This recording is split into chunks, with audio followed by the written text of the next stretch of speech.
নবীকে ভালোবাসলে, যেইভাবে আমাদের নবীর সাথে ইয়া রব্বি নাফসি ইয়া রব্বি নাফসি ইয়া রব্বি উম্মতি ইয়া রব্বি উম্মতি আমরা যেরকম ভাবে ইয়া রব্বি নাফসি আমার কি হবে, কিন্তু আল্লাহর নবী বলছেন ইয়া রব্বি উম্মতি ইয়া রব্বি উম্মতি আমার উম্মতের কি হবে। কিন্তু আমরা তার জন্য কোনোদিন দরুদ পাঠিয়েছি কি? কখনোই পাঠাই। আমরা যে সকাল থেকে সন্ধ্যা পর্যন্ত যে নিয়ামতগুলো ভোগ করছি, সেই নিয়ামতের কোনো সময় শুকরিয়া আদায় করেছি? কখনো বলেছি আলহামদুলিল্লাহ? কখনোই বলিনি।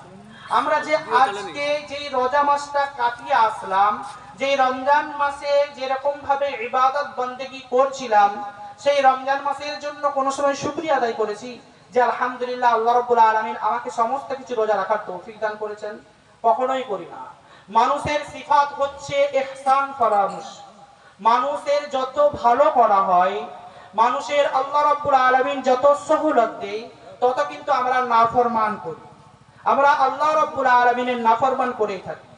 তো বনি ইসরাইলের জামানাতে তিনজন ব্যক্তি ছিল। আমি যে আয়াতটা বললাম লা ইন শাকারতুম লা আযীদান্নাকুম ওয়া লা ইন কাফারতুম ইন্না আযাবি লাশাদীদ, যদি তোমরা আমার নিয়ামতের শুকরিয়া আদায় করো তাহলে তোমার নিয়ামতের আমি বাড়িয়ে দেব, যদি তোমরা আমার নিয়ামতের নাশুকরি করো তাহলে কঠিন আযাবের মধ্যে তোমাদেরকে আমরা গ্রেফতার করে দেব।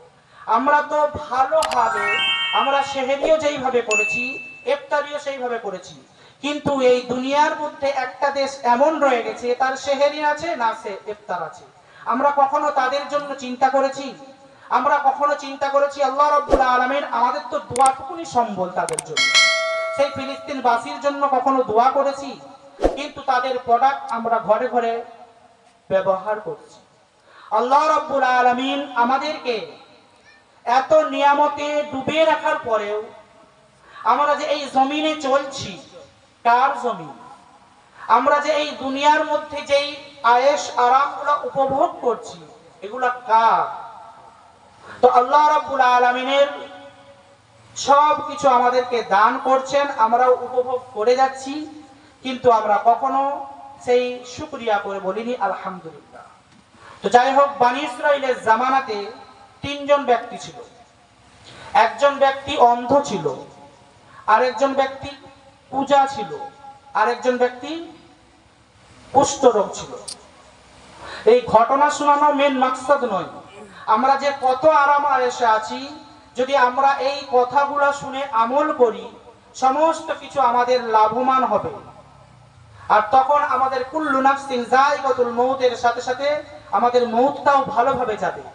যদি আমরা ঈমানি হালতে থাকি, যদি আমরা বেঈমান হালতে থাকি, তাহলে কিন্তু আমাদের মরার সময় আমাদের কবরের জিন্দেগি, আমাদের হাসরের জিন্দেগি কি হবে সে আমরা ভালোভাবেই জানি। আমরা সবাই বলতে থাকি যা হবে দেখা যাবে, একদিন তো জান্নাত দিবে।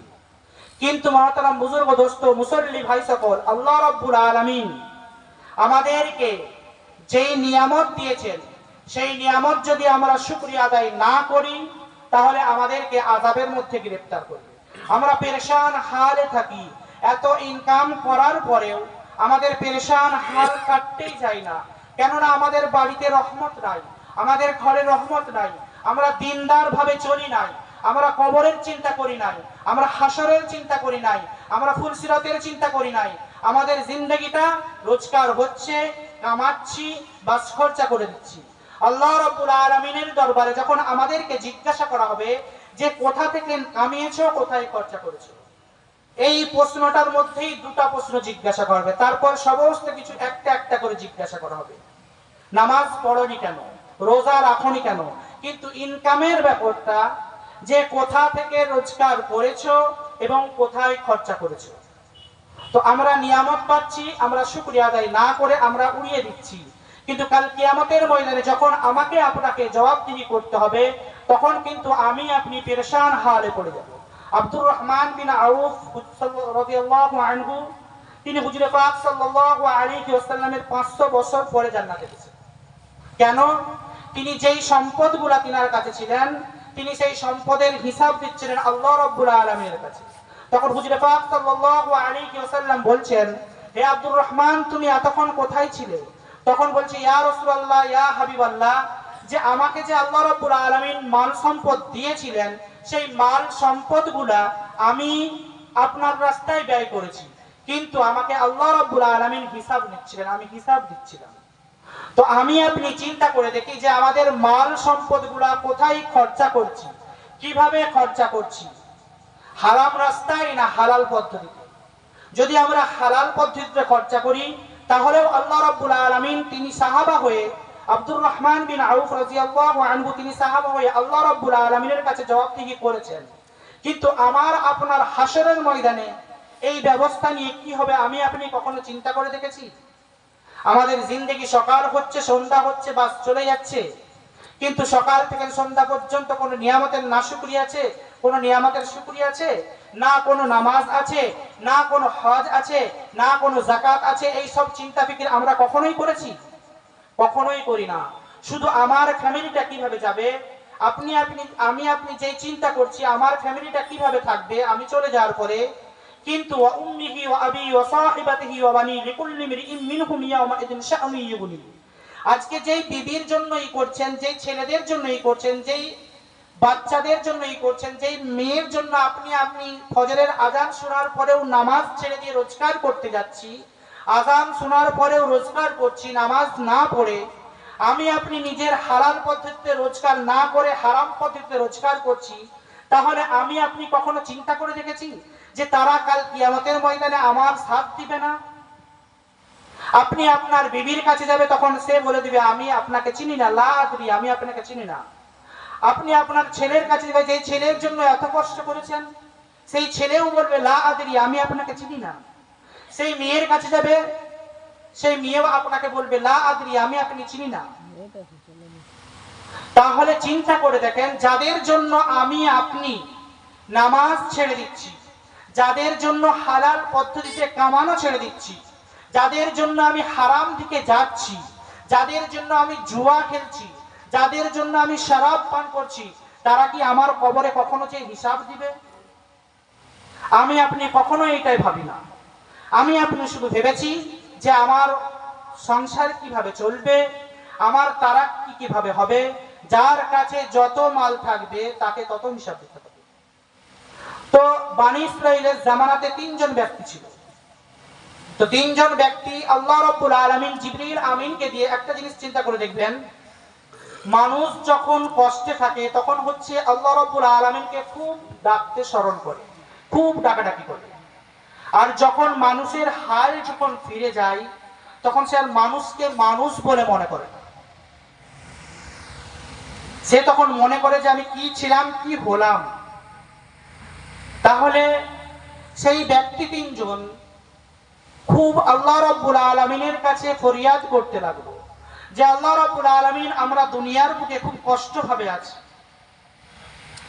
তো হযরত জিবরাইল আলাইহিস সালাতু ওয়াস সালামকে আল্লাহ রাব্বুল আলামিন পরীক্ষার জন্য পাঠালেন দুনিয়াতে। তাদের পরীক্ষা তাদের জন্য, সেই তিনজন ব্যক্তির জন্য।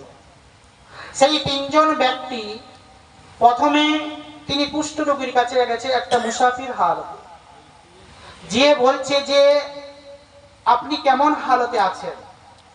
তখন বলছে খুব কষ্টে আছি, যদি আল্লাহ রাব্বুল আলামিন আমার কিছু সহায়তা করত তাহলে আমি খুব আরামের সাথে জিন্দেগি গুজারতে পারতাম। তো হযরত জিবরাইল আলাইহিস সালাতু ওয়াস সালাম তিনার হাত মুবারক তিনার গায়ে টাচ করে দিয়েছে। করার সাথে সাথে তিনার গায়ে যে ঘা ছিল সেই ঘাগুলা ভালো হয়ে গেছে, আর তাকে একটা উটনি দিয়ে গেছে। তো তারপরে এটা একজন ব্যক্তি হয়ে গেল, কুষ্ঠরোগী রোগীর হয়ে গেল। তারপরে আরেকজন ব্যক্তিকে, যিনি পূজা ছিলেন, তিনাকে সবাই ঠাট্টা বিদ্রুপ করত।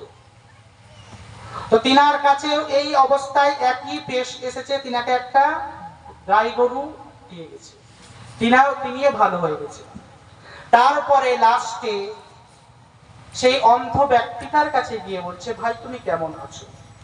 তখন সেই ভাই বলছে যে আমি খুব কষ্টে আছি, আমি দুনিয়ার আলো দেখতে পাচ্ছি না।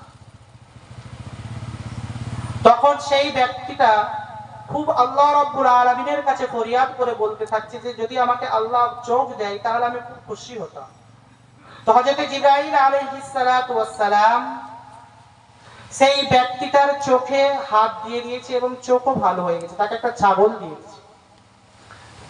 তো এর দ্বারাই বোঝা যাচ্ছে কি যে আমাদের চোখ আছে, আমাদের কান ঠিক আছে, আমাদের মুখ ঠিক আছে, আমাদের পা ঠিক আছে, আমাদের হাত ঠিক আছে।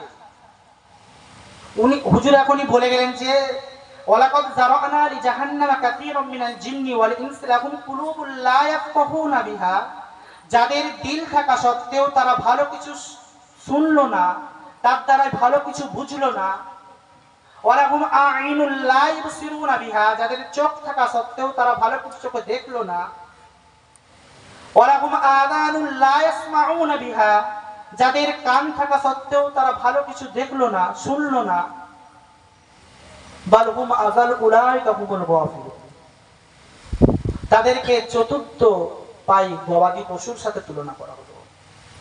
তাহলে আমাদের পায়ের নখ থেকে নিয়ে মাথার চুল পর্যন্ত যেইভাবে আল্লাহ রাব্বুল আলামিন একটা মানুষের অঙ্গে যেই রকম ভাবে শরীরের অঙ্গ প্রত্যঙ্গ দেওয়া দরকার ছিল, আমাদেরকে সেই রকম ভাবেই দিয়েছেন। আমরা দুনিয়ার বুকে বাহাল তার বিয়েতে ঘুরে বেড়াচ্ছি, কিন্তু যদি আমরা চিন্তা করে দেখি যাদের পা নাই তারা কেমন ভাবে চলছে, যাদের হাত নাই তারা কেমন ভাবে দুনিয়াতে চলছে, যাদের চোখ নাই তারা দুনিয়ার আলো কিভাবে দেখছে, যাদের মুখে বলার ক্ষমতা দেয় না তারা কিভাবে দুনিয়াতে চলছে, যাদের কান নাই, কানের পর্দা ফেটে গেছে, কানে শুনতে পায় না, তারা কেমন ভাবে দুনিয়াতে চলছে। আমরা এই সব জিনিস নিয়ে কখনোই চিন্তা ভাবনা করি না। তো যাই হোক, এই অবস্থাতে তিনজন ব্যক্তির কাছে যখন আল্লাহ রাব্বুল আলামিন তার সম্পদ ঢেলে দিলেন, তারা কিছুদিন অতিবাহিত হয়ে যাওয়ার পরে, আর মানুষের সিফাত হচ্ছে এটাই, মানুষ যখন থাকে না তখন আল্লাহ রাব্বুল আলামিনকে খুব স্মরণ করতে থাকে, আর যখন মানুষের কাছে সব সম্পদ চলে আসে তখন কিন্তু আল্লাহ রাব্বুল আলামিনকে ভুলে যায়।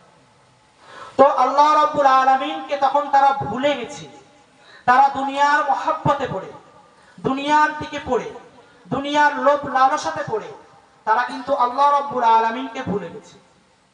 তো কিছুদিন অতিবাহিত হয়ে যাওয়ার পরে আল্লাহ রাব্বুল আলামিন হযরত জিবরাইল আলাইহিস সালাতু ওয়াস সালামকে বলছেন, যাও তুমি এবারে পরীক্ষা নিয়ে আসো, তাদের কাছে ফিরে যাও, তাদেরকে যেরকম হারে তুমি তাদের কাছে গিয়েছিলে তুমি আবার তাদের কাছে ফিরে যাও। তো প্রথমে কুষ্ঠ রোগীর কাছে এসে বলছে, ভাই আমি মুসাফির মানুষ, আমার কাছে কিছুই নাই, তুমি যদি কিছু সম্পদ আমাকে দিতে, কিছু অর্থ আমাকে দিতে, আমি আমার গন্তব্য স্থল পর্যন্ত যেতে পারতাম, পৌঁছাতে পারতাম। আমি এখন মুসাফির, আমার কাছে মাল সম্পদ কিছু নাই, যাওয়ার মতন আমার কোনো টাকা পয়সা নেই। তখন সেই ব্যক্তি বলছেন, কুষ্ঠরোগী বলছে যে হে মুসাফির, তোমাকে দেওয়ার মতন আমার কাছে কিছুই নাই। কিন্তু হালাকে তার কাছে কিছুই ছিল না, সে মাল সম্পদ আল্লাহ রাব্বুল আলামিন দিয়েছেন। মানুষকে মাল সম্পদ দেওয়ার পরে মানুষ যখন মানুষকে চিনতে পারে না, তার ব্যবহার যখন, কালচার যখন একদম খারাপের দিকে যায়, তখন তার কাছে আল্লাহ রাব্বুল আলামিন পরীক্ষার জন্য পাঠায়। তো সেই রকম ভাবে কুষ্ঠ রোগীর কাছে যখন এই সমস্ত কথাবার্তাগুলো হযরত জিবরাইল আলাইহিস সালাতু ওয়াস সালাম যখন শুনলেন, শোনার পরে তখন বলছে তুমি আগের হালতে ফিরে যাও। তার সে যেরকম ছিল সেরকম হয়ে গেছে। আবার এইরকম ভাবে সেই কুঁজা ব্যক্তির কাছেও গিয়েছে, সেও একই বাক্যে একই কথা বলেছে।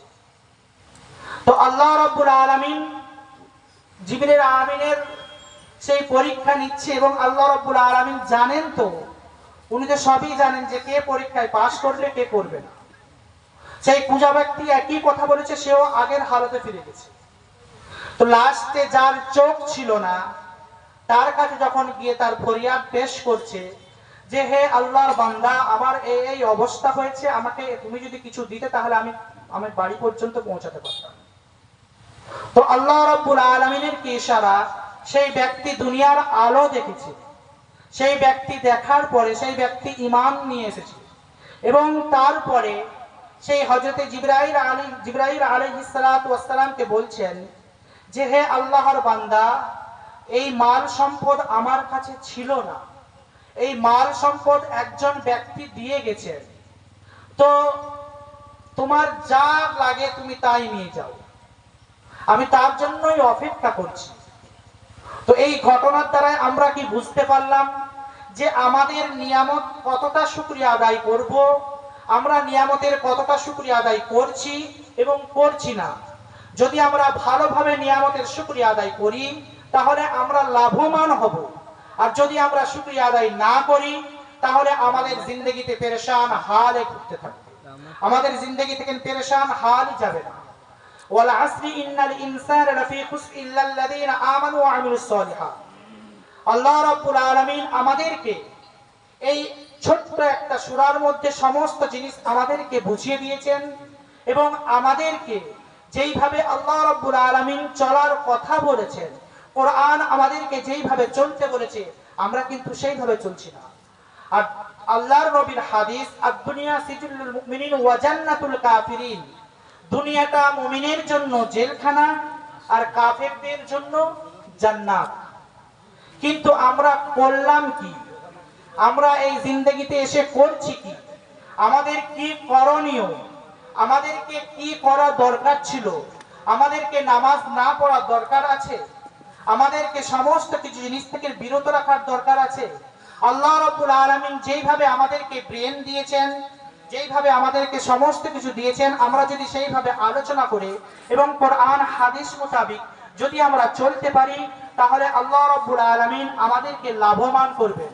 আমরা আজ থেকে যে সমস্ত কথা শুনলাম এখন পর্যন্ত সেই সমস্ত কথার প্রতি